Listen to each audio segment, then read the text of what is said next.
Displacement देता है। तो यहाँ पे इस क्वेश्चन में हमें बोला गया है कि एक पार्टिकल है वो स्टार्ट कर रहा है टाइम 0 पे मूव करना, फिर वो मूव कर रहा है पॉजिटिव एक्स डायरेक्शन की तरफ, और हमारे पास यहाँ पे ग्राफ शो कर रखा है वेलोसिटी और टाइम का। हमें बताना है पार्टिकल की पोजीशन आफ्टर 5 सेकेंड्स, या फिर आप ये कह सकते हो कि कितना डिस्प्लेसमेंट उसने कर लिया है 5 सेकेंड के बाद।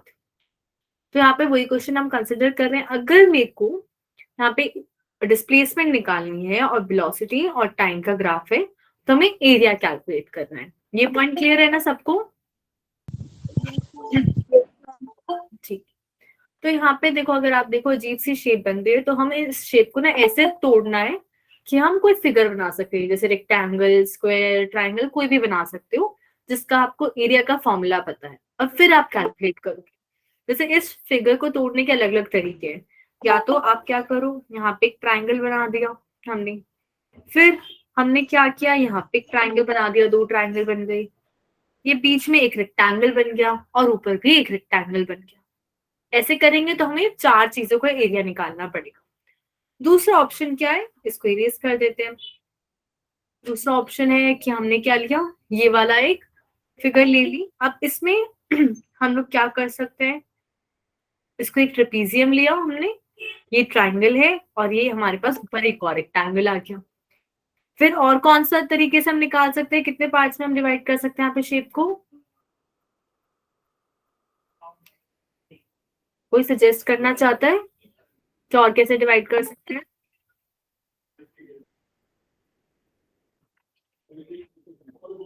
देखो इस क्वेश्चन में जैसे अगर हम डिवाइड करेंगे तो हम लोग अगर हम एक और तरीके से भी डिवाइड कर सकते हैं कि हम क्या करें, यहाँ तक का एक ट्रेपीजियम ले लें, फिर हम क्या करें, इस रेक्टेंगल को अलग कर दें, तो हमारे पास 2 ट्रेपीजियम हो गए और एक रेक्टेंगल हो गया। समझ आ रहा है सबको मैं क्या बोल रही हूँ यहाँ पे? Okay, just give me 1 second.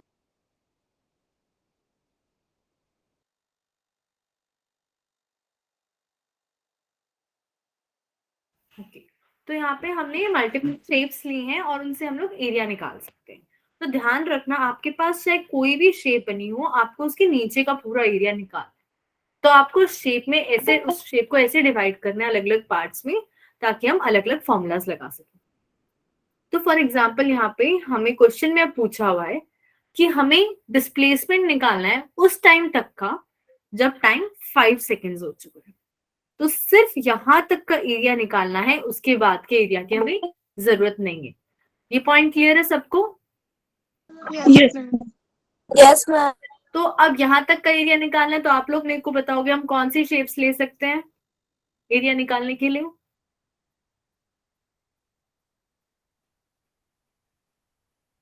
Answer करो।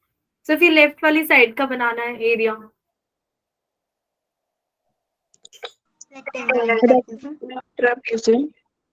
ट्रेपीजियम ले सकते हो और रेक्टेंगल। करेक्ट। हमने यहाँ पे इतना आप लोगों ने ऐसे ही करा है, इसको इतने पार्ट में ब्रेक कर दिया, ट्रेपीजियम यहाँ पे हो गया और ये रेक्टेंगल हो गया। ऐसे ही बोल रहे हो आप लोग? Yes ma'am. ओके, एक तरीका ऐसे है ब्रेक करने का, और दूसरा मेथड है कि मैं इसको कैसे ब्रेक कर दूं, यहाँ से ट्राइंगल से। ठीक है आदर्शी, ट्राइंगल से भी कर सकते हैं, पर उसमें हमारे पास 3 शेप आ जाएगी। हम कोशिश करते हैं कि सबसे कम शेप हो जाए ताकि कम से कम फॉर्मूला लगाना पड़े। तो जैसे यहाँ पे अगर हम ये वाला मेथड ले रहे हैं जिसमें हमने एक ट्रेपीजियम ये लिया है और दूसरा रेक्टेंगल ये लिया है, तो जब इस ट्रेपीजियम की बात करते हैं तो पहले बताओ ट्रेपीजियम के एरिया का फॉर्मूला क्या होता है? 1/2 into base into height. Half sum of parallel sides half Multiply by perpendicular distance between parallel sides. और सम ऑफ द पैरेलल्स। ठीक है, तो हमारे पास ट्रेपीजियम का एरिया का फॉर्मूला आ गया, ये हमारे पास हाइट है, और जो 2 पैरेलल साइड होती हैं ये B1 B2, उनकी वैल्यू, मतलब इस वाली की और इस वाली की। तो अगर आप यहाँ पे ट्रेपीजियम देखो जिसमें मैंने इधर लेफ्ट साइड में ये वाली शेप है, तो उसमें मेरे पास हाइट कितनी हो जाएगी, कोई गेस कर सकता है? हाइट कितनी हो जाएगी इस ट्रेपीजियम में? 2 हो जाएगी। हमें, हाँ करेक्ट, 2 जो बोल रहे हैं सबका आंसर करेक्ट है। हमें देखना है कि वो कितना लंबा है, तो उससे उसको आप कंपेयर करोगे y वाली एक्सिस से, और वो हमारे पास आ गया यहाँ से 2, तो हम लिख सकते हैं हाफ इंटू 2। आप ऐसे ही बताओ एक बेस की वैल्यू पैरेलल साइड में से कोई भी बता दो क्या होनी चाहिए। पैरेलल साइड की वैल्यू क्या हो जाएगी? मैम 4। 4। हमारे पास 2 पैरेलल साइड है, उनमें से एक है ये वाली और इसका साइज है 4 तक, तो हमने 4 लिख दिया। अब जो ऊपर वाली पैरेलल साइड है उसका क्या साइज हो जाएगा? 2। 2 हो जाएगा, करेक्ट। अब उसको 4 मत लिखना फिर से, क्योंकि वो 2 से 4 तक जा रहा है, तो साइज हमारे पास 2 आ गया, तो मैंने लिख दिया 4 + 2। अब यहाँ से अगर हम एरिया कैलकुलेट करेंगे, इस ट्रेपीजियम का एरिया आ गया 6। अब और आगे चलते हैं, तो हमारे पास रेक्टेंगल है, लेंथ इंटू ब्रेथ। तो रेक्टेंगल के लिए लेंथ कितनी हो जाएगी? 3 हो जाएगी, करेक्ट। ये वाली जो लेंथ है ये वाली, ये 3 हो गई हमारी। और ब्रेथ कितनी हो जाएगी? 1। 1, करेक्ट। हम 4 से 5 तक गए, मतलब 1 डिस्टेंस चले, तो 1 हो गया। तो हमारे पास टोटल एरिया कितना आ गया? 6 + 3 विच इज इक्वल टू 9। तो ये क्या है? ये हमारे पास डिस्प्लेसमेंट आ गई है जो पार्टिकल ने करी है जब टाइम 5 सेकेंड्स हो चुका है। अब इसकी यूनिट क्या होगी? 9 के साथ क्या लग जाएगा? मीटर पर सेकंड। ये डिस्प्लेसमेंट है, यूनिट मीटर आएगा, मीटर पर सेकंड नहीं आएगा ना। Yes, ma'am. ठीक है। अब ऐसे ही अगर वो पूछता कि बताओ पोजीशन ऑफ द पार्टिकल पूरे मोशन में, तो आपको ये राइट साइड वाला एरिया भी निकालना पड़ता, पर क्योंकि यहाँ पे सिर्फ 5 सेकेंड्स तक पूछा है, हमें वो निकालने की जरूरत नहीं है। समझ आया ये सबको? Yes ma'am. ओके। अब यहाँ पे है एवरेज एक्सेलरेशन, मैं नेक्स्ट स्लाइड पे एक्सप्लेन करती हूँ उसे। जैसे हमारे पास होता है एवरेज वेलोसिटी, किसको बोल रहे थे एवरेज वेलोसिटी? क्या फॉर्मूला था उसका? एवरेज वेलोसिटी किसको बोलते थे?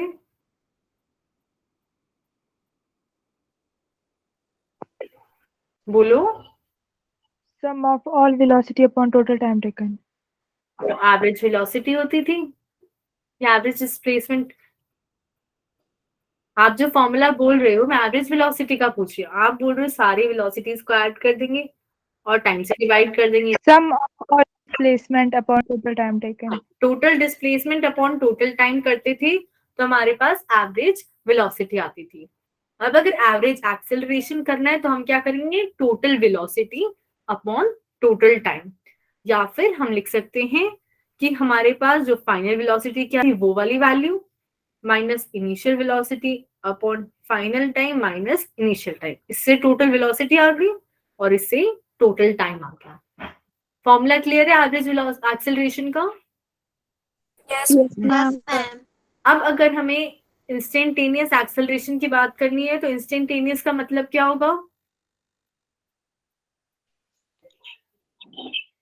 इंस्टेंटेनियस का मतलब क्या हो जाएगा एक्सेलरेशन में? Velocity at any instant of time. Acceleration at any instant of time, क्योंकि हम एक्सेलरेशन निकाल रहे हैं यहाँ पे। तो उस केस में जब हम देखेंगे, तो dv/dt तो देख रहे हैं, पर ये टाइम कितना होना चाहिए इंस्टेंटेनियस के लिए? अगर इंस्टेंटेनियस की बात कर रहे हैं, तो टाइम कैसा? 0. ऑलमोस्ट 0। ये टाइम चेंज क्या है? ऑलमोस्ट 0। अब dv/dt का मतलब है कि हम लोग जो निकाल रहे हैं इंस्टेंटेनियस एक्सेलरेशन, यहाँ पे वो स्लोप से निकालते हैं। ये पॉइंट क्लियर है सबको? यहाँ पे यस मैम। dv/dt लिखा है, मतलब derivative of velocity with respect to time. और मैंने लास्ट क्लास में भी बताया था किसका मतलब हो जाएगा, जैसे ये वाली term v2 - v1 upon t2 - t1। और अगर आप किसी भी फिगर के लिए tan निकालते हो, तो वो भी यही चीज हो जाती है, चेंज ऑफ y वाली चीज अपॉन चेंज ऑफ x वाली चीज। ये पॉइंट क्लियर है सबको? Yes ma'am. तो अब यहाँ पे हमें एवरेज एक्सेलरेशन निकालना है जब टाइम क्या है? 2 से 4 सेकेंड। तो पहले मेरे को ये बताओ, ये स्ट्रेट लाइन है तो क्या इसका स्लोप बदल रहा है? अगर ये स्ट्रेट लाइन है तो इसका स्लोप नहीं बदल रहा है, और स्लोप नहीं बदल रहा है तो क्या चीज कांस्टेंट आएगी? थीटा। थीटा तो कांस्टेंट आएगा, करेक्ट। पर थीटा से क्या निकल सकता है यहाँ पे स्लोप से? एंगल। एंगल। अरे थीटा और एंगल तो दोनों चीज सेम हो गई, मैं कह रही हूँ स्लोप से क्या निकल सकता है इस चीज से? वेलोसिटी टाइम ग्राफ का स्लोप क्या देगा? एक्सेलरेशन। एक्सेलरेशन देगा। एक्सेलरेशन। हाँ, तो अगर स्लोप कांस्टेंट है तो मतलब एक्सेलरेशन भी कांस्टेंट है, ठीक है। तो अगर मैं यहाँ पे किसी भी पॉइंट पे एक्सेलरेशन निकालूं तो वो सेम आएगा। तो अगर मेरे को 2 से 4 के बीच में पूछा हुआ है तो मैं उसके लिए क्या करूंगी, कहीं पर भी स्लोप निकाल सकती हूँ। तो अगर मैं यहाँ पे स्लोप निकालूं तो कौन सी वैल्यू ले सकती हूँ सब्ट्रैक्ट करने के लिए? तो इस फॉर्मूले से निकालते हैं ना, v final minus v initial, t final minus t initial. यहाँ पे हमें सिर्फ 2 ही पॉइंट गिवन है ग्राफ में, कौन से वाले 2 पॉइंट पता है ग्राफ से? 10 - 6 upon 4 - 2। करेक्ट। एक तो ये वाला पॉइंट पता है हमें और एक ये वाला पॉइंट पता है। जो ऊपर वाला पॉइंट है उसके लिए x वाला कोऑर्डिनेट हो गया 4 और y वाला 10। जो नीचे वाला है उसके लिए हमें पता है 2 और 6। ये समझ आया सबको मैंने कैसे लिखा है? Yes ma'am. Yes ma'am. Yes ma'am. तो जब स्लोप निकालेंगे तो y एक्सिस में जितना चेंज हो रहा है उसको डिवाइड करेंगे x एक्सिस वाले से के चेंज से। यहाँ पे आ गया 10 - 6 अपॉन 4 - 2। आंसर कितना आ जाएगा?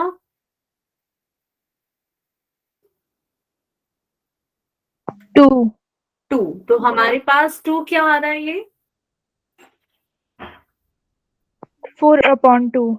हाँ, 4/2 आएगा। ये 2 किसकी वैल्यू है?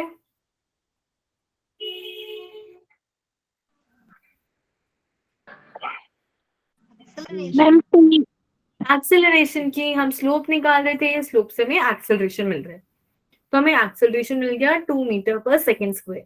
अच्छा, अब अगर मैं आपसे पूछूं, बताओ इंस्टेंटेनियस एक्सेलरेशन क्या होगा जब टाइम है 8 सेकेंड्स?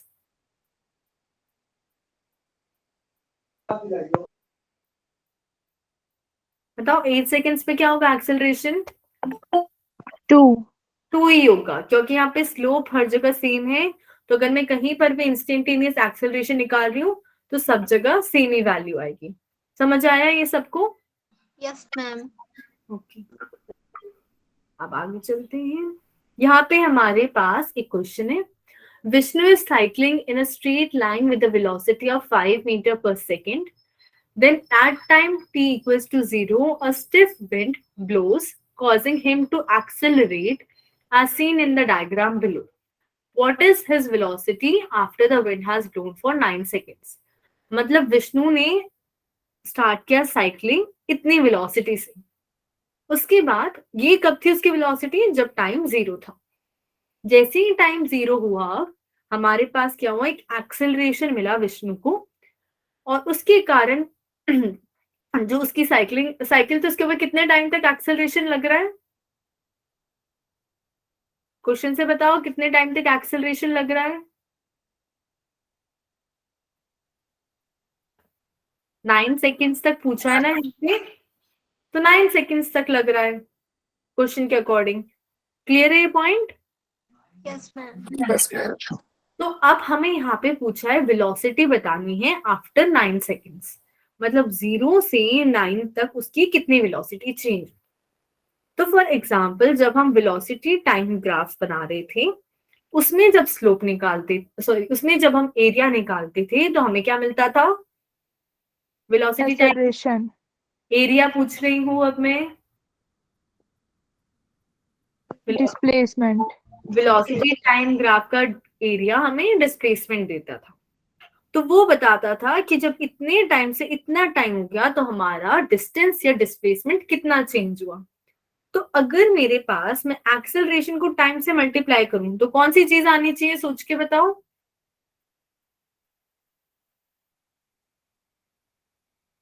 बताओ, अगर हमें एक्सेलरेशन इनटू टाइम करेंगे तो क्या मिल सकता है? वेलोसिटी। Velocity, correct. तो अगर मैं एक्सेलरेशन और टाइम वाले ग्राफ का एरिया निकालती हूँ तो मेरे को वेलोसिटी मिलती है। ये पॉइंट क्लियर है सबको? Yes, ma'am. Yes, ma'am. Yes, ma'am. और जब हमारे पास वेलोसिटी और टाइम का ग्राफ लेते थे तो हमें बताया था डिस्प्लेसमेंट कितना चेंज हुआ। तो इस ग्राफ का एरिया हमें बताएगा कि वेलोसिटी कितनी चेंज हुई। तो अगर मैं बात करूं 0 से 7 सेकेंड्स तक, तो एरिया इजीली कैलकुलेट कर सकते हैं ट्रेपेजियम के लिए।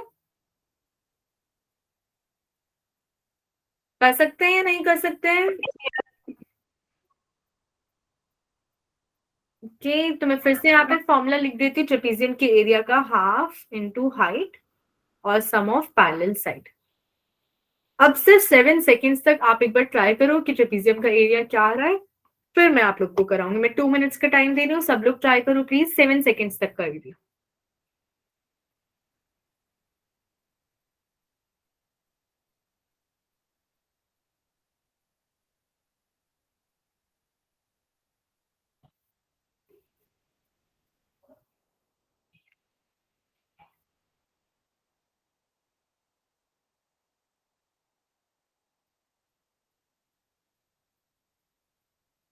ट्वेंटी। 20. करेक्ट, जिनका आंसर 20 आ रहा है करेक्ट है। देखो यहाँ पे अगर हम देखें हाइट कितनी हो गई, हमारी हाइट हो गई है 4, तो मैंने लिख दिया हाफ इंटू 4। जो बेस 1 है उसको अगर हम ये लेट करें तो ये हमारा 7 हो गया, और ऊपर वाला जो है उसको मैं नीचे तक ज्वाइन करूं तो मेरे पास वो 3 आ जाएगा। तो टोटल एरिया आ गया 20, और इसकी यूनिट क्या होगी 20 की? Meter. क्या निकाल रहे हो ये सिल्की? एरिया से क्या निकल रहा है? Metre per second. मीटर पर Meter सेकेंड। per second. ठीक है, एरिया से हमें वेलोसिटी मिल रही है तो मीटर पर सेकेंड। अब एक और चीज यहाँ पे, अब एक और शेप रह गई है नीचे की तरफ, ये जो नीचे ट्रायंगल बन रहा था, तो अब इस ट्रायंगल का एरिया निकाल सकते हैं जो नीचे बन रहा है। इसका ट्राई करो, एरिया कितना आएगा?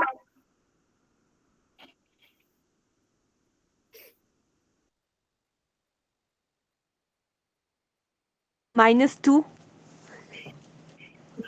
किसने बताया? तनु आपने?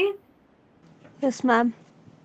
आंसर करेक्ट है, -2 आएगा, पर माइनस क्यों बोला आपने? मैम क्योंकि नीचे को है। हाँ correct। अगर ग्राफ के एक्सिस के जो नीचे एरिया बनता है वो नेगेटिव में होता है, और जो ऊपर बनता है वो पॉजिटिव में होता है। तो जब आप इस वाले ट्राइंगल का एरिया निकालोगी तो हम फॉर्मूला तो वही यूज करेंगे, हाफ इंटू बेस है हमारा 2, 7 से 9 तक गए, और जो हाइट है वो भी 2 हो जाएगी, 0 से 2 तक गई। तो एरिया हमारे पास आ गया 2। पर क्योंकि जो एरिया है ग्राफ के नीचे बन रहा है तो हमारे पास आएगा -2 मीटर पर सेकेंड। ये समझ आया सबको? Yes, ma'am. Yes, ma'am. तो अब यहाँ पे अगर मैं टोटल वेलोसिटी निकालूं तो कितनी आएगी टोटल वेलोसिटी? 0 से 9 तक की वेलोसिटी 20 में ये ऐड कर दूंगी ना मैं -2, 18। हाँ तो 18 आ जाएगी, 18 मीटर पर सेकेंड। समझ आया ये सबको कैसे आया 18? Yes, ma'am. अब 18 तो आ गया, पर हमारे पास ऑलरेडी एक स्टार्टिंग वेलोसिटी थी 5। तो फाइनल आंसर निकालने के लिए इस 18 में हम उस 5 को भी ऐड कर देंगे, तो हमारे पास आ जाएगा 23 मीटर पर सेकेंड। ये है पूरी वेलोसिटी आफ्टर 9 सेकेंड्स। क्लियर है सबको ये क्वेश्चन? Yes, ma'am. तो बस ये ध्यान रखना है कि जो एरिया ग्राफ के नीचे बनता है वो नेगेटिव होता है, जो ऊपर बनता है वो पॉजिटिव होता है। अच्छा, मैं बाद में भूल जाऊं तो मे भी आपकी क्लास की टाइमिंग्स चेंज हो, अभी कंफर्म नहीं है। अगर ऐसा कुछ होता है तो I let you know, but अगर आपके पास ऐसी कोई इन्फॉर्मेशन आ रही है तो उसको ध्यान से पढ़ना।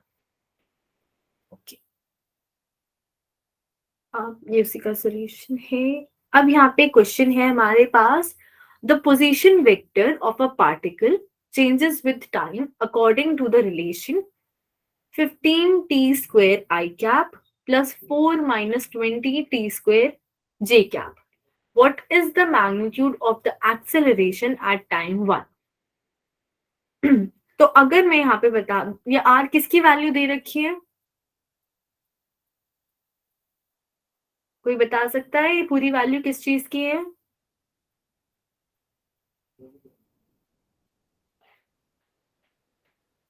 क्वेश्चन में ही मेंशन है, किस चीज की वैल्यू है ये?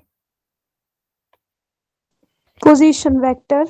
Position vector. पोजीशन क्या बताता है हमें अपूर्वा? डिस्प्लेसमेंट बताता है। Yes, ma'am. हाँ, तो ये हमारे पास बेसिकली डिस्प्लेसमेंट दे रखा है। पोजीशन का मतलब एक तरीके से डिस्प्लेसमेंट आप समझ सकते हो यहाँ पे। तो हमें डिस्प्लेसमेंट दे रखा है और हमें बताना है एक्सेलरेशन। तो डिस्प्लेसमेंट से वेलोसिटी निकाल सकते हैं? क्या हम डिस्प्लेसमेंट से वेलोसिटी निकाल सकते हैं? Yes, ma'am. Yes, कैसे ma'am. निकालेंगे? Yes.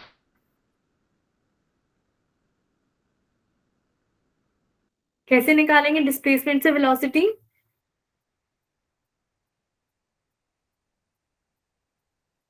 बताओ, क्या फॉर्मूला होता है डिस्प्लेसमेंट और वेलोसिटी का?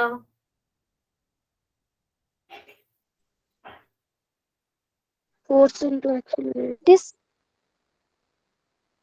क्या? Displacement upon time. Displacement upon time. और यहाँ पे जब हम इस चैप्टर में यूज करते हैं तो हम बोलते हैं change of displacement upon change of time. ये फॉर्मूला होता है वेलोसिटी का। Yes, Yes, ma'am. ma'am. और एक्सेलरेशन का क्या होता है वेलोसिटी के टर्म्स में? dv upon correct, D. dv upon dt। तो अगर मेरे पास यहाँ पे x, जैसे फॉर एग्जांपल x की जगह यहाँ पे r यूज करा है, हमें r मेंशन है 15t square i cap plus 4 minus 20 t square j cap. तो अब अगर मैं इसका डेरिवेटिव निकालूं टाइम के साथ तो मेरे को क्या मिलेगा? कौन सी क्वांटिटी मिल जाएगी अगर मैं टाइम का डेरिवेटिव कर रही हूँ उससे? Ma'am, vector quantity. Vector quantity. Vector तो मिलेगी, मैं पूछ रही वेलोसिटी मिलेगा या एक्सेलरेशन मिलेगा? Velocity. वेलोसिटी मिलेगी। करेक्ट, हमें यहाँ से वेलोसिटी मिलेगी। अब इसका जब आप डेरिवेट करोगे ना तो याद रखना आई कैप और जे कैप नहीं हटाने, वो लगे रहेंगे। तो अगर हम यहाँ पे डी बाई डी टी करें तो एक बार आप इस टर्म का करोगे जिसके साथ आई कैप लग जाएगा फिर, और दूसरी बार इस वाली टर्म का करोगे 4 माइनस 20 टी स्क्वायर और इसके साथ लग जाएगा जे कैप। इतना समझ आया सबको? Yes, Yes, ma'am. ma'am. Yes, ma'am. First वाली टर्म का डेरिवेटिव क्या हो जाएगा?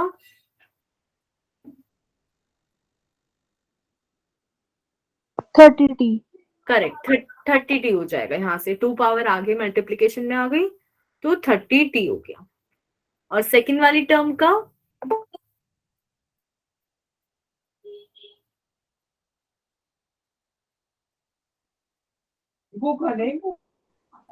Four minus 40 t. Arushi 4 constant है, 4 का डेरिवेटिव 0 हो जाएगा। ठीक है, 4 जो यहाँ पे पार्ट है उसका डेरिवेटिव 0, इस वाली पार्ट का हो गया माइनस 40 टी स्क्वायर और इसके साथ क्या लग, सॉरी टी है और इसके साथ लग जाएगा जे कैप। ये क्लियर है सबको? Yes, ma'am. Yes, ma'am. वो सिर्फ वेलोसिटी आई है। अगर हमें एक्सेलरेशन निकालने तो क्या करना पड़ेगा? dv by dt. dv by dt।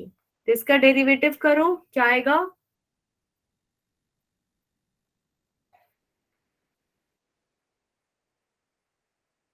सब लोग ट्राई करेंगे, इसका डेरिवेटिव क्या आएगा?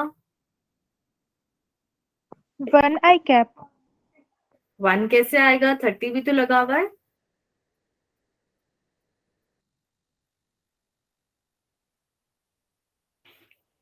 t का डेरिवेटिव क्या होगा यहाँ पे? 1 1। और क्योंकि 1 के साथ फिर 30 मल्टीप्लाई में हो जाएगा तो 30 आई कैप। अब सेकंड वाली टर्म का बताओ क्या हो जाएगा? minus TJ 40 cap. j cap. Minus 40 जे कैप। तो ये हमारे पास एक्सेलरेशन आ गया। अब उसने पूछा है इसकी वैल्यू बतानी है जब टाइम 1 हो, तो क्या हम इसमें कहीं 1 पुट कर सकते हैं? क्या इस फॉर्मूले में कहीं भी टाइम आ रहा है जहां पे मैं 1 लगा सकती हूँ?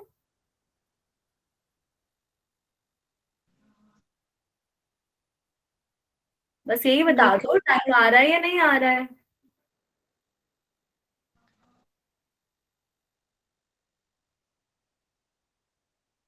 यहाँ पे फॉर्मूले में टाइम है ही नहीं, तो मैं पुट कर ही नहीं सकती, तो कांस्टेंट वैल्यू आ गई है। समझ आया सबको ये? Yes ma'am. और और इसका अगर हमें मैग्नीट्यूड निकालना है तो कैसे निकालेंगे?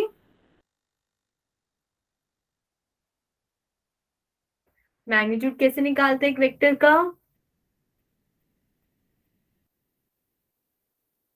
भूल गए सब लोग? 30 का स्क्वायर करेंगे, फिर -40 का स्क्वायर करेंगे, तो ऐड करेंगे, फिर अंडर रूट करेंगे। तो कितना आएगा यहाँ से? कैलकुलेट करके बताओ मेरे को, एक्सेलरेशन कितना आ जाएगा?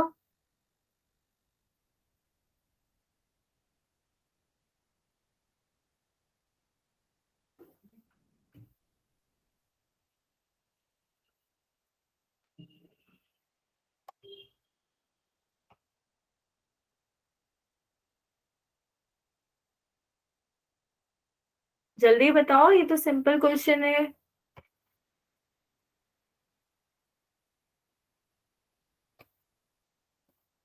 जब तक मेरे को किसी का आंसर नहीं आएगा मैं आगे स्टार्ट नहीं करूंगी।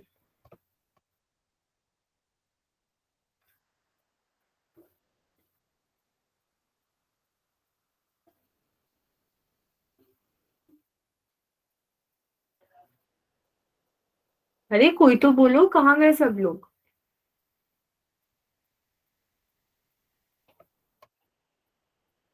-10. कितना आ रहा है नवप्रीत? -10. ओके, नवप्रीत के लिए -10 आ रहा है। और किसी का आंसर आया? -20। सोनम कह रही है -20। अच्छा, ये आप जो -10 और -20 निकाल रहे हो, एक बार मेरे को बताओगे कैसे निकाला आपने? स्टेप वाइज बता दो ताकि मेरे को पता चल जाए कहाँ मिस्टेक कर रहे हो। बोलो सोनम।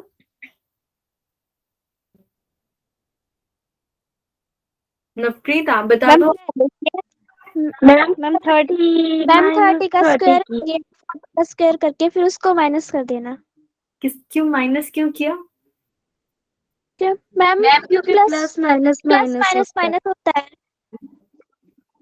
-1 का स्क्वायर क्या होता है? मैम माइनस माइनस प्लस हो जाएगा।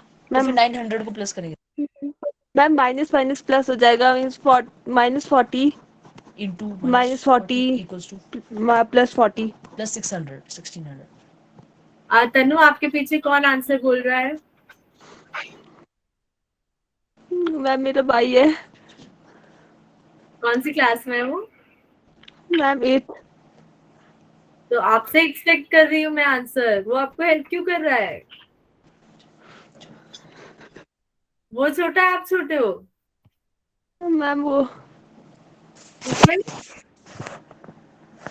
देखो, हमारे पास यहाँ पे सोनम और नवप्रीत, आपने आंसर किया था इनकरेक्ट। एक बार आप समझो, और बाकी लोग भी जिनको प्रॉब्लम आ रही है, -1 का जब आप स्क्वायर करोगे तो माइनस माइनस, ऐसे भी समझा देती हूँ, जब मल्टीप्लाई करोगे तो 2 माइनस है, मल्टीप्लाई होके वो +1 बन जाता है। तो सिमिलरली अगर मैं -40 इंटू -40 करती हूँ स्क्वायर के लिए, तो ये माइनस माइनस कैंसिल होके प्लस बन जाएगा और 1600 आएगा पॉजिटिव में। क्लियर है आप दोनों को ये? Yes ma'am. ओके, तो अब जब इसमें वैल्यू पुट करेंगे तो इस टर्म से आएगी 900, इधर से 1600, √2500। इसकी वैल्यू क्या हो जाएगी √2500? 500 500 या 50? 50 50 हो जाएगी। इसको मैं ऐसे ब्रेक कर सकती हूँ ना 2 पार्ट में, 50 इंटू 50, और उसका हम लोग स्क्वायर रूट कर रहे हैं तो बाहर आ गया 50। देखो पूजा, हमने क्या किया, स्टार्टिंग में हमारे पास यहाँ पे एक पोजीशन वेक्टर था, हमें एक्सेलरेशन निकालना था, तो सबसे पहले उसका डेरिवेटिव किया ताकि वेलोसिटी आ जाए। जैसे ही वेलोसिटी आ गई फिर उसका डेरिवेटिव किया ताकि एक्सेलरेशन आ जाए। अब जब एक्सेलरेशन आया तो वो वेक्टर फॉर्म में था, उसमें आई कैप और जे कैप लगा हुआ था और हमें मैग्नीट्यूड बताना था। तो मैग्नीट्यूड बताने के लिए हमने दोनों टर्म का स्क्वायर करना है। तो याद रखना नेगेटिव नंबर का स्क्वायर भी पॉजिटिव ही होता है। तो हमारे पास यहाँ से आ गया -40 इंटू -40 1600। फर्स्ट वाली टर्म से आए 900, ऐड करा तो 2500 आया। अब 2500 को हम लिख सकते हैं 50 इंटू 50, उसका अंडर रूट करेंगे तो 50 आ जाएगा। सबको क्लियर है ये? Yes, ma'am. Yes, ma'am. Yes, ma'am. Okay. आगे चलते हैं अब हमारे पास। हाँ, अभी हमारे पास ग्राफ है यूनिफॉर्म एक्सेलरेशन का। यूनिफॉर्म एक्सेलरेशन का मतलब है जब वेलोसिटी सेम अमाउंट से चेंज हो रही है हर टाइम में।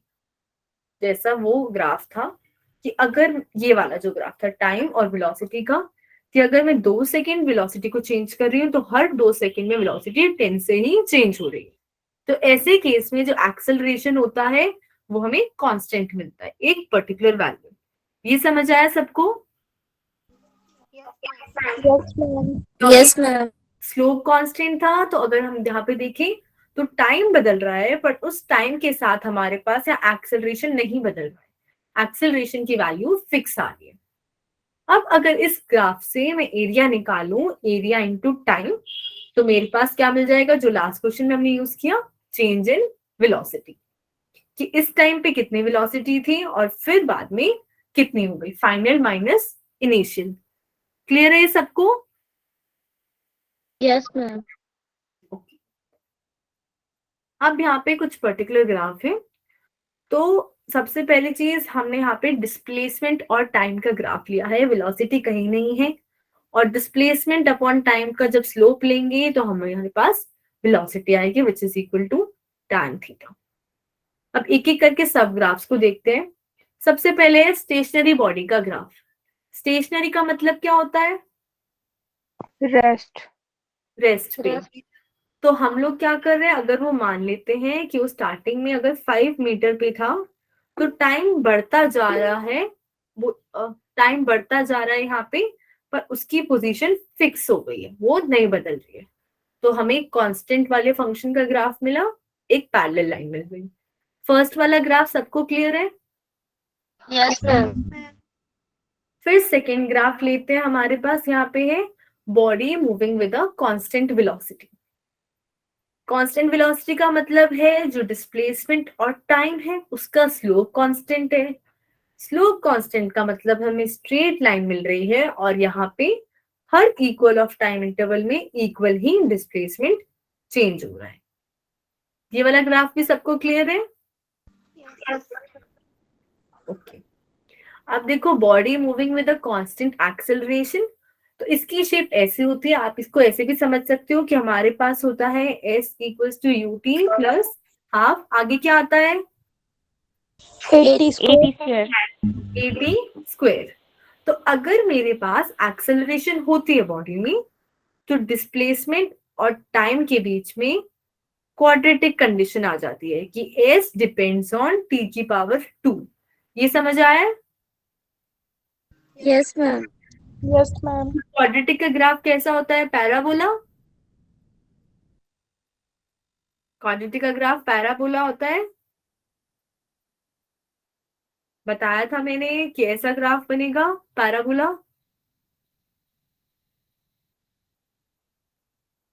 नहीं, आप किसी को मैथमेटिकल टूल्स में पढ़ाया था, जब क्वाड्रेटिक ग्राफ होता है तो ऐसा पैराबोला बनता है, तभी हमें यहाँ पैराबोला मिला है, वो सिर्फ हाफ वाला मिला है। ठीक है। फिर अगर मैं बात करूं रिटार्डेशन की, तो रिटार्डेशन का मतलब क्या होता है, कोई बता सकता है? एक होता है एक्सेलरेशन और एक, हाँ बोलो रिया। Force in opposite direction. Negative signs. हाँ नेगेटिव तो होता है, यहाँ पे नेगेटिव एक्सेलरेशन होता है। मतलब एक होता है एक्सेलरेशन जो चाहता है कि वेलोसिटी इंक्रीज हो, ये वाला चाहता है कि वेलोसिटी डिक्रीज हो। तो हमारे पास टाइम और डिस्प्लेसमेंट का ये ग्राफ बनता है। स्टार्टिंग में आप देखो टाइम इंक्रीज हो रहा है तो डिस्प्लेसमेंट इंक्रीज हो रहा है, पर धीरे धीरे टाइम बढ़ रहा है तो डिस्प्लेसमेंट की वैल्यू क्या हो गई, सेम रहती जा रही है, वो चेंज नहीं होती, मतलब एक्सेलरेशन वहां पे 0 हो गया। ये क्लियर है सबको? यहाँ पे लिख देती हूँ नेगेटिव एक्सेलरेशन, ये होता है रिटार्डेशन का मीनिंग। उसके बाद हमारे पास है body moving with infinite velocity. Infinite velocity का मतलब है वो छोटे से टाइम में बहुत ज्यादा डिस्टेंस कवर कर रहा है। तो हमने क्या किया, एक पर्टिकुलर टाइम पे उसकी डिस्प्लेसमेंट बहुत ज्यादा हो गई, इन्फिनिटी तक पहुंच गई। तो ऐसा ग्राफ ऐसे बनता है कि हमने टाइम को फिक्स रखा है पर डिस्प्लेसमेंट बढ़ती जा रही है। पर क्या ये एक्चुअली में पॉसिबल है कि टाइम सेम और हमारा रास्ता बढ़ता जाए? ये पॉसिबल है क्या? No, ma'am. No, ma'am. ये पॉसिबल नहीं है। तो ये हम लोग वैसे ग्राफिकल, अगर आपको वैसे बनाने को आए तो आप बना सकते हो, बट फिजिकली ये पॉसिबल नहीं है कि हम एक ही टाइम पे 8 ही बज रहे हैं पर हम हिमाचल से कन्याकुमारी पहुंच जाएं, ये पॉसिबल नहीं। ओके, अब नेक्स्ट स्लाइड पे चलते हैं। अब हमारे पास कुछ वेलोसिटी और टाइम के ग्राफ है। तो यहाँ पे दो इंपॉर्टेंट पॉइंट है वेलोसिटी और टाइम के रिलेटेड, कि वेलोसिटी और टाइम का जब स्लोप निकालते हैं तो एक्सेलरेशन मिलता है, पर जब एरिया निकालते हैं तो हमें डिस्प्लेसमेंट मिलता है। ये दोनों पॉइंट क्लियर है सबको? Yes, ma'am. Yes, ma'am. अब यहाँ पे फिर से वही ग्राफ लेते हैं जैसे उस केस में था। तो सबसे पहले है हमारा कांस्टेंट वेलोसिटी का, कि टाइम बदलता जा रहा है पर वेलोसिटी की एक ही वैल्यू फिक्स है। फिर हमारे पास आया, अच्छा जब एक ही वैल्यू फिक्स है तो पहले वाले केस में एक्सेलरेशन कितना हो जाएगा? 0. 0 हो जाएगा, कि वेलोसिटी कभी भी चेंज नहीं हो रही है, तो यहाँ पे एक्सेलरेशन इक्वल्स टू 0। अब नीचे वाला जो केस है, moving with a constant acceleration having 0 initial velocity, मतलब अब यहाँ पे हमारे पास कांस्टेंट एक्सेलरेशन हो रहा था, तो मतलब स्लोप सेम रहना चाहिए था। उसके लिए हमारे पास स्ट्रेट लाइन होनी चाहिए अगर स्लोप सेम है। तो यहाँ पे हर इक्वल टाइम में वेलोसिटी इक्वल अमाउंट से चेंज हो रही है। फिर हमारे पास है body moving with a constant retardation और इनिशियल वेलोसिटी नॉट 0, मतलब स्टार्टिंग में तो उसकी कुछ वेलोसिटी थी पर रिटार्डेशन है, मतलब वो उस वेलोसिटी को कम करना चाह रहा है, एक्सेलरेशन अपोजिट डायरेक्शन में लग रहा है। तो जैसे जैसे टाइम बढ़ता गया हमारी वेलोसिटी कम होती गई। ये समझ आया? Yes, ma'am. Yes, ma'am. अब फिर हमारे पास लास्ट पार्ट है moving with a constant retardation with 0 initial velocity. मतलब अब जब हमने स्टार्ट किया तो मान लो जैसे कोई कार यहाँ पे रुकी हुई है और उस टाइम पे हम चाह रहे थे वो इधर जाए, पर एक्चुअली में जो रिटार्डेशन था वो उसे अपोजिट डायरेक्शन में लेके जा रहा है, तो वेलोसिटी और ज्यादा नेगेटिव होती जाएगी। क्लियर है सबको? अब हमारे पास ये वाला ग्राफ है मूविंग विथ इंक्रीजिंग एक्सेलरेशन। तो जैसे हमारे पास वेलोसिटी और एक्सेलरेशन दोनों चीजें होनी चाहिए, तो हमारे पास फिर से पैराबोलिक ग्राफ आ गया। और अगर मैं बात करूं मूविंग विद डिक्रीज एक्सेलरेशन, तो जैसे जैसे टाइम बढ़ रहा है हमारी वेलोसिटी क्या होती जा रही है, कम होती जा रही है। दो फर्क है, एक होता है डिक्रीजिंग एक्सेलरेशन और एक होता है रिटार्डेशन। रिटार्डेशन का मतलब है डायरेक्शन अपोजिट में ही लग रहा है वो, डिक्रीजिंग का मतलब है कि वो कम होता जा रहा है, अपोजिट में नहीं लग रहा है। पर दोनों डिफरेंसेस क्लियर है? Yes, ma'am. Yes, ma'am. Okay, तो ये हमारे सारे ग्राफ्स हो गए वेलोसिटी टाइम वाले। अब एक्सेलरेशन टाइम ग्राफ की बात करें तो यहाँ पे इसके स्लोप से हमें एज सच कोई इंपॉर्टेंट क्वांटिटी नहीं मिलती है, तो हमने यहाँ लिखा जर्क, वो इंपॉर्टेंट नहीं है। फिर हमने लिखा है कि जब हम एरिया निकालते हैं एक्सेलरेशन और टाइम ग्राफ का तो हमें यहाँ पे वेलोसिटी मिलती है। अब उसके डिफरेंट ग्राफ्स देख लेते हैं। जब हमारे पास एक ऑब्जेक्ट कांस्टेंट एक्सेलरेशन से मूव कर रहा है, मतलब टाइम बदलता जा रहा है पर एक्सेलरेशन सेम है। ऐसे मोशन को कौन सा मोशन कहेंगे?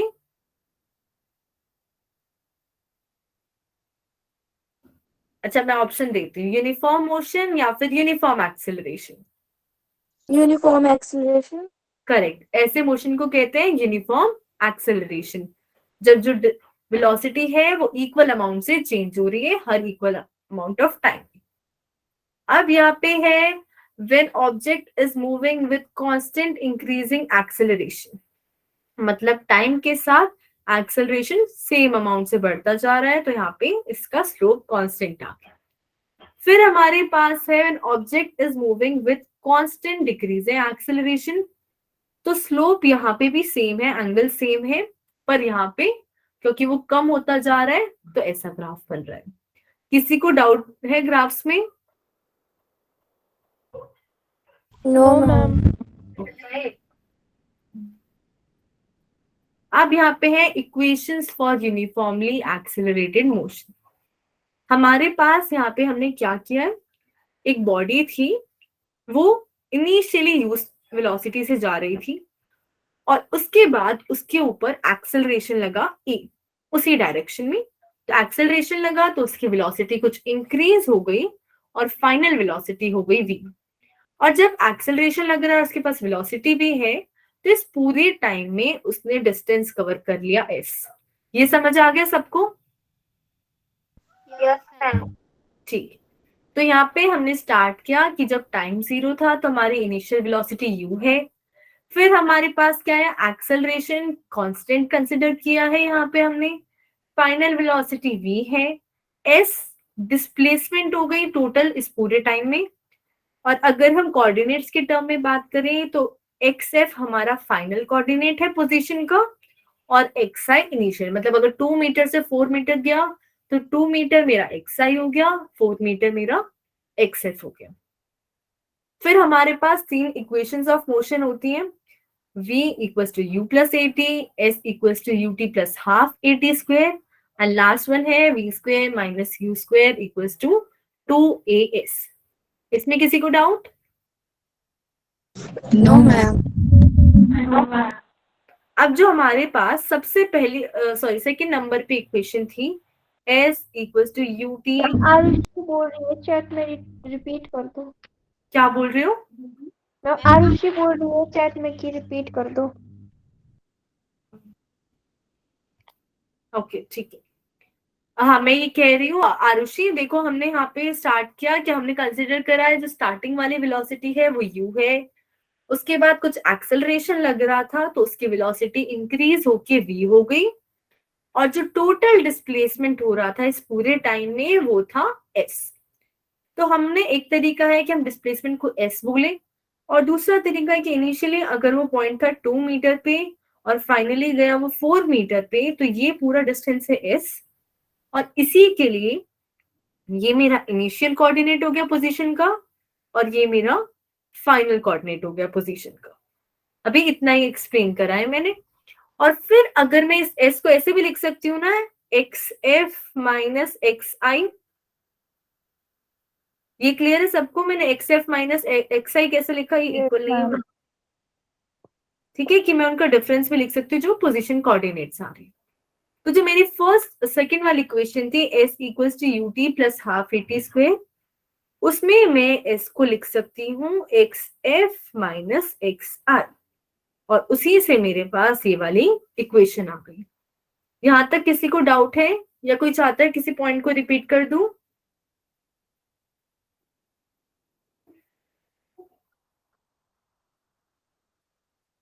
बता दो अगर डाउट है तो। No, ma'am. No ma'am. Okay, तो यहाँ पे अब कुछ एक ही पाई चार्ट टाइप है। तो अगर हम यहाँ पे देखें लीनियर मोशन को हमने 3 पार्ट्स में डिवाइड किया है, एक कांस्टेंट वेलोसिटी से जब एक ऑब्जेक्ट मूव कर रहा है, और एक कांस्टेंट एक्सेलरेशन से, और दूसरा चेंजिंग एक्सेलरेशन से। तो सबसे पहला, जब अगर वेलोसिटी कांस्टेंट है तो हम डिस्टेंस और टाइम डायरेक्ट इस फॉर्मूले से निकाल सकते हैं, v equals to s upon t। तो इनिशियल और फाइनल वेलोसिटी लेने की जरूरत ही नहीं है, डायरेक्ट बस वेलोसिटी लिखेंगे और उसी से आ जाएगा, क्योंकि पूरे टाइम पे क्या हो रहा है, वेलोसिटी नहीं चेंज हो रही है। पर अगर वेलोसिटी चेंज हो रही है मतलब कुछ तो एक्सेलरेशन हो रहा है, तो हम वेलोसिटी की जगह लिखते हैं v equals to u plus at। Distance की जगह लिखेंगे half u plus v into T. और यहीं से हमारे पास s की ये वाली इक्वेशन है ut plus half at square, और थर्ड वाली इक्वेशन भी हम यूज कर सकते हैं। अब अगर हमारे पास एक्सेलरेशन भी टाइम के साथ चेंज हो रहा है, जैसे हम लोग उन क्वेश्चंस में निकाल रहे थे जब हम निकालते थे dv बाई dt से उन टर्म्स में, तो उस क्वेश्चन में क्या होता था, एक्सेलरेशन कभी कभी कांस्टेंट आता था, पर कभी कभी हमारे पास लास्ट में 8t या ऐसी कोई वैल्यू रह जाती थी। तो उन क्वेश्चंस को बस डेरिवेटिव और इंटीग्रेशन यानी कि कैलकुलस मेथड से ही सॉल्व कर सकते हैं। क्लियर है सबको? Yes, ma'am. ठीक है, तो यहाँ पे है हमारे पास एक question, a particle starts from rest and move with the acceleration of 4 metre per second square, covers a distance of 15 metre और फाइनल वेलोसिटी बतानी है। रेस्ट से शुरू हो रहा है मतलब क्या क्या गिवन है ये? कोई गेस कर सकता है? अगर पार्टिकल रेस्ट से शुरू हो रहा है तो किसकी Initial- value? Correct Arushi, initial velocity given है और कितनी हो जाएगी? 0. 0। हमारे पास इनिशियल वेलोसिटी हो गई 0। अब यहाँ पे एक्सेलरेशन दे रखा है 4 मीटर पर सेकेंड स्क्वायर, और 15 मीटर किसकी वैल्यू है? Distance. एस की वैल्यू है 15 मीटर। तो अगर मेरे को वेलोसिटी निकालनी है फाइनल वाली v, तो कौन सी इक्वेशन यूज करूं?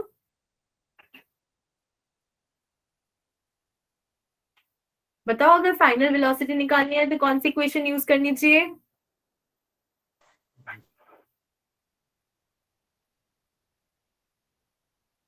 बता दो, ये तो पहले भी पढ़ा हुआ है आप लोगों ने। आपके पास u है, a है, s है, v कैसे कैलकुलेट करोगे?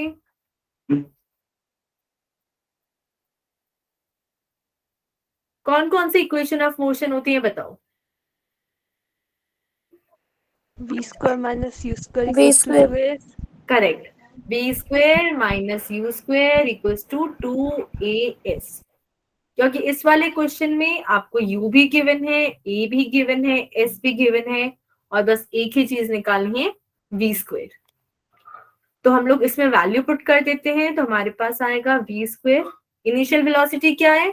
0, तो लिख देंगे 0 का स्क्वायर 2 इंटू एक्सेलरेशन यहाँ पे 4 गिवन है, और डिस्प्लेसमेंट यहाँ पे 15 गिवन है। तो अब बताओ मेरे को कैलकुलेट करके v स्क्वायर की क्या वैल्यू आएगी?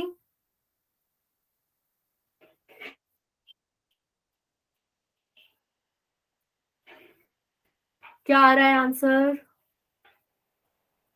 √120 मीटर पर सेकंड। करेक्ट, v स्क्वायर की वैल्यू आ रही है 120, और जब v की वैल्यू निकालेंगे तो हो जाएगा √120 मीटर पर सेकेंड। समझ आया है सबको ये?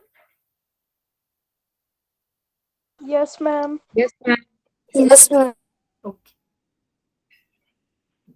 अब यहाँ पे है, a body initially moving with a velocity of 4 meter per second attains a velocity of 20 meter per second in 4 seconds। हमें एक्सेलरेशन बताना है। तो a body initially moving with velocity 4 meter per second क्या दे रहा है हमें? Initial velocity. Correct, initial velocity की starting में जो बॉडी थी उसकी वेलोसिटी है 4, और फिर attains the velocity of 20 metre per second. तो ये क्या बोल रहा है कि फिर उसकी वेलोसिटी 20 मीटर पर सेकेंड हो गई 4 सेकेंड्स में। तो ये 20 मीटर पर सेकेंड किसकी वैल्यू है? Final velocity. फाइनल वेलोसिटी की। तो v इक्वल्स टू 20, और टाइम कितना लग रहा है इस पूरे प्रोसेस में? 4 seconds. और हमें क्या निकालना है यहाँ पे? एक्सेलरेशन। तो एक्सेलरेशन के लिए कौन सी इक्वेशन यूज करेंगे अब? V equal to U plus AT. Correct, equals to u plus at। तो अब वैल्यू कैलकुलेट करके बताओ मेरे को क्या है कि एक्सेलरेशन, फिर चेक करेंगे।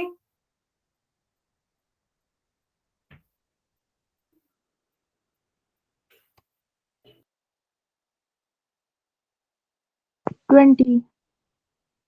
ये आरुषि का आंसर 20 आ रहा है, और किसी ने कैलकुलेट करा?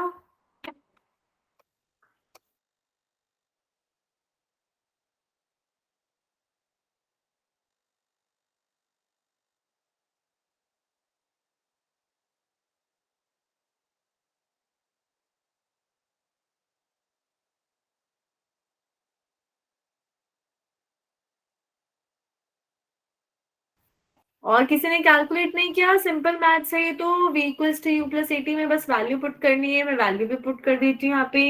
यहाँ से आ जाएगा 20, u की जगह हमें 4 प्लस एक्सेलरेशन हमें निकालना है इंटू 4। कितने आएगी a की वैल्यू? 4 करेक्ट, 4 आ गई। हम पहले इस 4 को लेफ्ट साइड लेके जाते हैं, इस वाले 4 को, तो 16 हो गया इंटू इक्वल्स टू 4a। तो a की वैल्यू आ जाएगी 4 मीटर पर नीचे क्या लगाओ? 4 metre per Second. Second. Second या second square? Second. Second Second square. square. Correct, 4 metre per second square. किसी को डाउट है इस वाले क्वेश्चन में? No, ma'am. No, ma'am. ठीक है, अब यहाँ पे नेक्स्ट क्वेश्चन देखते हैं। A particle moving with 10 metre per second move along a straight line is subjected to a constant acceleration. After some time, its velocity is observed to be 30 meter per second. Find out velocity of the particle at the mid of its subsequent path. कि हमारे पास यहाँ पे एक particle move कर रहा था एक स्ट्रेट पाथ में, ठीक है। तो अगर हमारे पास इनिशियली उसकी वेलोसिटी थी 10 जब उसने स्टार्ट किया, और बाद में फिर उसकी वेलोसिटी हो गई 30, तो अब उसने पूछा है कि हमें वेलोसिटी बतानी है एट द मिड पॉइंट। तो कैसे निकालोगे इस क्वेश्चन में वेलोसिटी? कोई बता सकता है?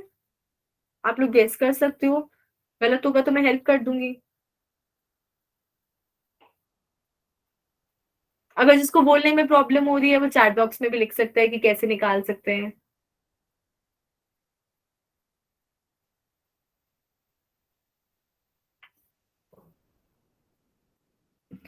कोई नहीं बोलना चाहता?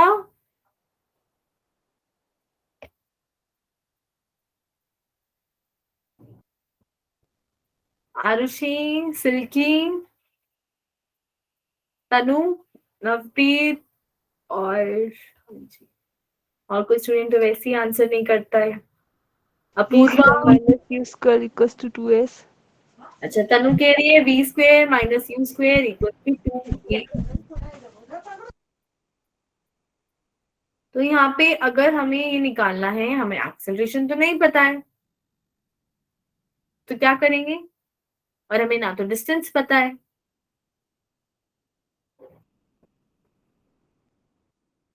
देखो इस क्वेश्चन का मतलब क्या है, उसने 10 से स्टार्ट करा, फिर उसकी वेलोसिटी हो गई 30, और इस पूरे टाइम में जब ये मोशन कर रहा था तो उसका जो एक्सेलरेशन था वो सेम हो रहा था या चेंज हो रहा था? Same. वो सेम रह रहा था, ठीक है। तो अगर आप कहीं पर भी देखो तो वो सेम आ रहा है। तो सबसे पहले हम एक्सेलरेशन का फॉर्मूला बना सकते हैं कि अगर मैं लिखूं यहाँ पे 30 का स्क्वायर और v स्क्वायर माइनस 10 का स्क्वायर इक्वल्स टू 2as, ये लिख सकती हूँ मैं, ठीक है। अब हमें बताना है उसकी वेलोसिटी जब वो आधे रास्ते पे था। मतलब हमने यहाँ से 10 से अगर स्टार्ट करा मैंने, तो उस पॉइंट पे v स्क्वायर, मैं आपको पूरा एक्सप्लेन करके बताती हूँ यहाँ पे बोल क्या रहा है। ये पूरा पाथ है, ठीक है।